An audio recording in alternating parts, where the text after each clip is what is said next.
When you're a high profile figure in sports or sports media or really just business in general, and you sign a massive contract, there are expectations that come along with those millions of dollars. The day you sign the contract is a life-changing day. You're celebrating by drinking beers and smoking cigars. Or if you're a parishioner of Woke United Methodist, you're celebrating by squeezing Don's lemons and sharing a cigar with a shirtless Chris Cuomo. Hey, it's me, Chrissy C.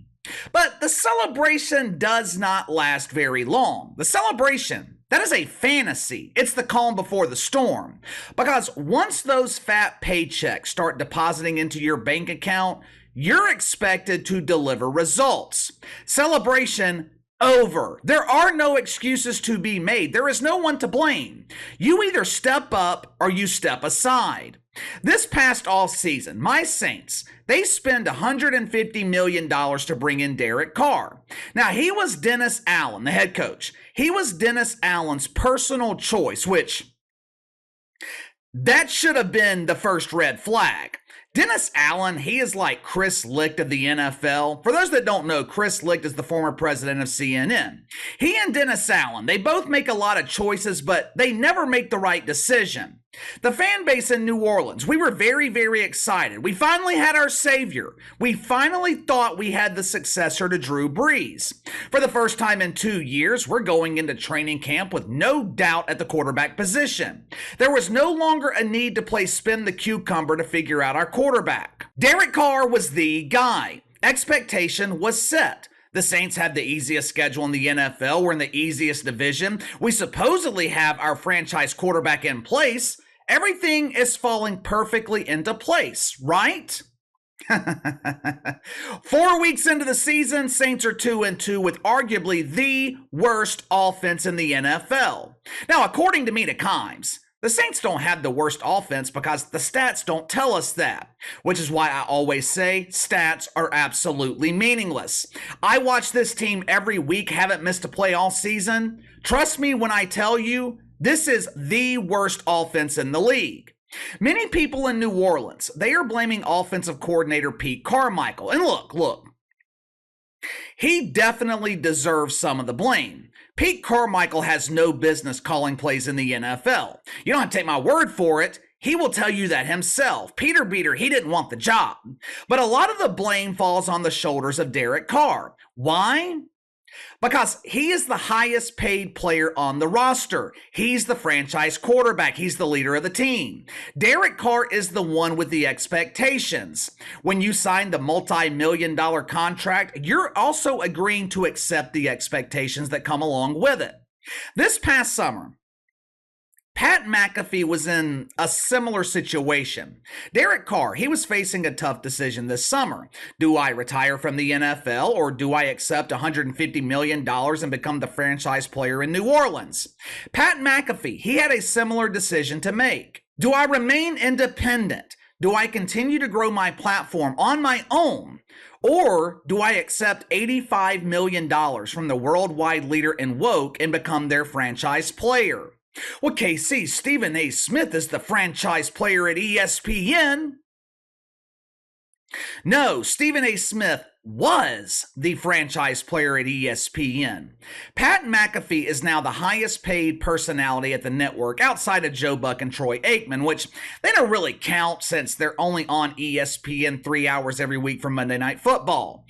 ESPN is paying Pat McAfee $17 million a year. He is the franchise. When they signed Pat McAfee, ESPN was hoping that he would boost ratings at the network. They gave him the Bomani Jones treatment, except Pat McAfee actually earned it.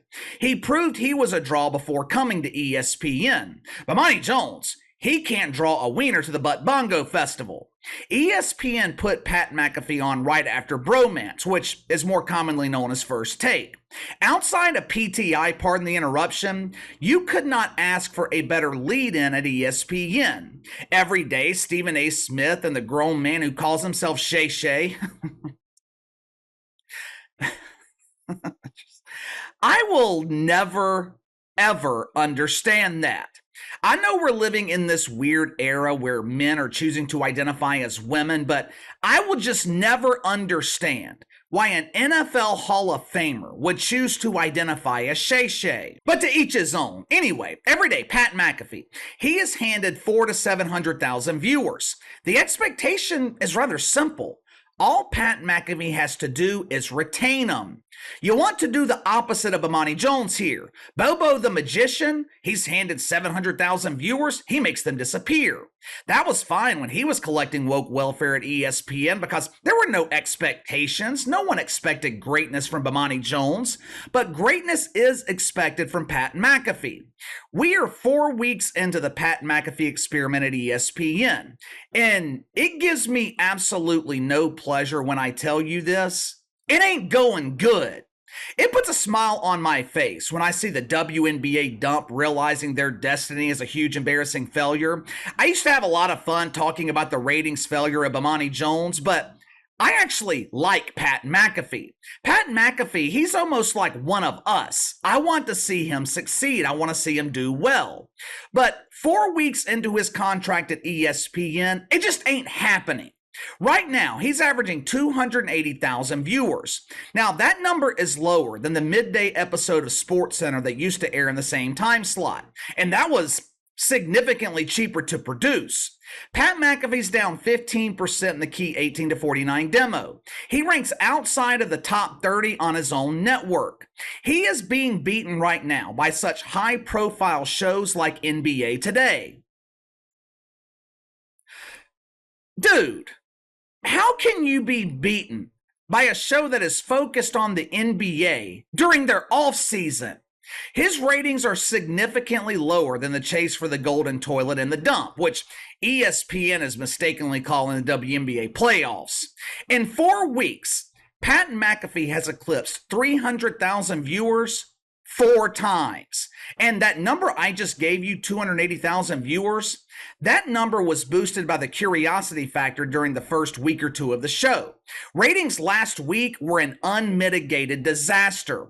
We're in the heart of football season right now. College football, the NFL. That is the primary focuses of the Pat McAfee show. This should be the time of year when Pat McAfee is expected to dominate the ratings. Last week, he averaged 232,000 viewers. But KC, his show is a huge success on YouTube. He's boosting ESPN's YouTube channel. Yeah. You know who doesn't give a single fuck about that? ESPN. They're not paying Pat McAfee $17 million a year to draw hundreds of thousands of viewers on YouTube. They are paying him to be a draw on television. The question is, why? Why is Pat McAfee having a hard time resonating with the ESPN audience? Now, to be completely fair to Pat McAfee, 4 weeks is a very small sample size.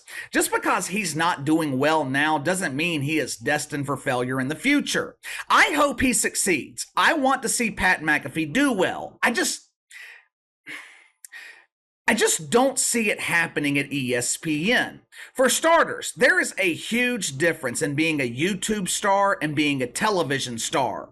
Just because you have millions of viewers on YouTube doesn't mean that audience is going to translate to television. I think one of the main problems for Pat McAfee at ESPN, he doesn't fit the culture of the network. ESPN refuses to put him on ESPN Radio, the division that is struggling the most at a struggling network. Why? Because executives at ESPN, they're afraid of what Pat McAfee's going to say. They don't want to be fined by the FCC because Aaron Rodgers makes a comment about the Fauci fungus. Pat McAfee was already catching heat from his colleagues before he even started at ESPN. ESPN let go of dozens of on-air personalities to make room for Pat McAfee. Now sure, most of them were huge embarrassing failures, but they were beloved huge embarrassing failures. Guys like Max Kellerman, who was responsible for keeping the potted ficus alive with his potent carbon dioxide. The former pastor at Woke United Methodist, Father Jalen Rose. Now, Father Jalen, he was one of the favorites of the worldwide leader in woke. Anytime a parishioner needed counseling or needed some advice on how to preach the good word, Father Jalen, he was like the stick to their butt bongo. Pat McAfee was brought in as the guy. He was supposed to be the man who saved ESPN from irrelevancy. And he's the man that ESPN is now paying 8 figures to draw low 6-figure ratings. I told you guys this months ago, and I'm going to say it again. I think it was a mistake for Pat McAfee to sign with ESPN.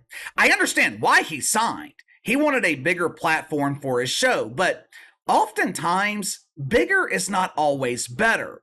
This dude had it made on YouTube. There were no expectations. You didn't have to deal with the constraints of corporate media. There was no pressure. When he signed with ESPN, they promised him, "We are not going to change the show. We want the real Pat McAfee." What is one of the first things that ESPN does? They change the show.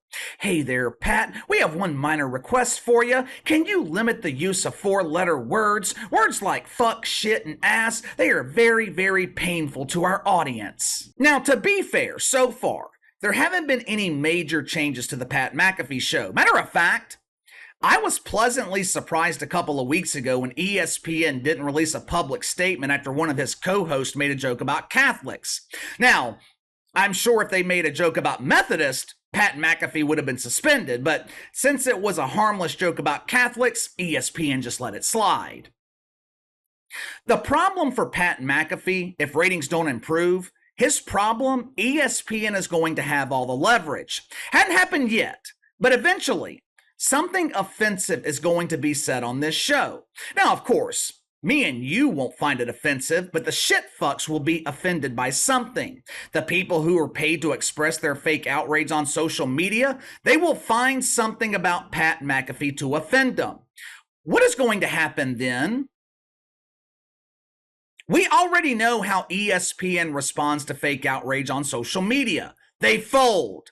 If Pat McAfee was hitting a home run every day in the ratings, he would have a little bit of leverage here, but he's not.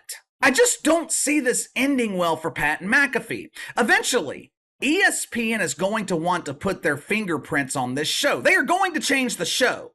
Now, it's not going to happen tomorrow, not going to happen next month, but I think it could happen sooner rather than later, especially if Pat McAfee keeps pulling 232,000 viewers. I mean, ESPN, they can pull 2 dancers from Club Shay Shay, put them on SportsCenter during the middle of the day, and they can draw 232,000 viewers. When that happens, though, when ESPN puts their prints on the show, Pat McAfee's going to lose his base audience. Or maybe he chooses to fight the bosses at ESPN. Maybe he refuses to change, at which point he will no longer be working there. We'll see what happens. We'll see what happens. I hope Pat McAfee proves me wrong, but